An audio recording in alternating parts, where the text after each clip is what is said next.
in the business impact analysis, you ask yourself, what is the impact over the time if a critical activity being disrupted?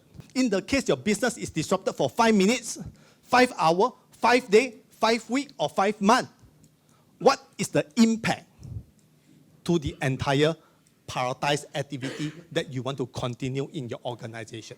So you need to do different assessment. The finance guy, the operational guy, the construction guy, the different department will have a different impact in this perspective. Prioritized activity. What are the prioritized activity I can look at? Number one thing is that, what is the business activity do I perform? I have to identify what is the business activity in my department perform, in my company perform, right? And which are the business process I can do without. There's a lot of them is possible to be delayed or do without. But there's also some activity you definitely have to continue because it might not only impact yourself. Those only impact yourself, it should be a lower priority. Recovery timing, right? Recovery timing. We need to specify very clearly how soon, how quickly you want an activity or the prioritized activity to be continued after the crisis happened. And when you say continue, you want to specify continue means what kind of capability.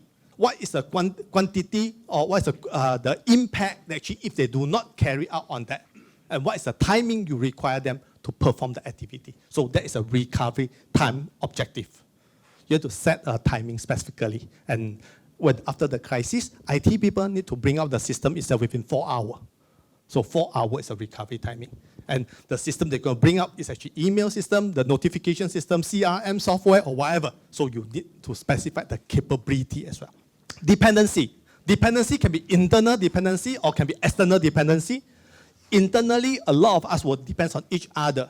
I depend on my finance in order to secure work itself or to do the payment itself, right? I depend on my HR to do the payroll, so there's internal dependency, right? And external dependency, you depend on supplier, right? You need actually certain provider, the actually service provider to allow you to continue in the operation, right? So you depend on the partner, the authority. That is actually the external dependency. So you need to work with them and you need to know what is their expectation, right? If you do not know the expectation, chances is that you will be working very hard, but you might not meet their requirement.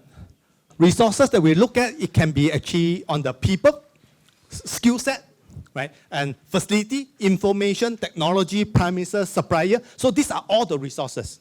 If I ask you what is the critical resources in your operation, I'm sure that you can list out. But we don't want to do that during crisis. We want to do that now. List out the critical resources and you arrange for the alternative in the next stage in the strategy. So to make sure that if any disruption, you can still continue.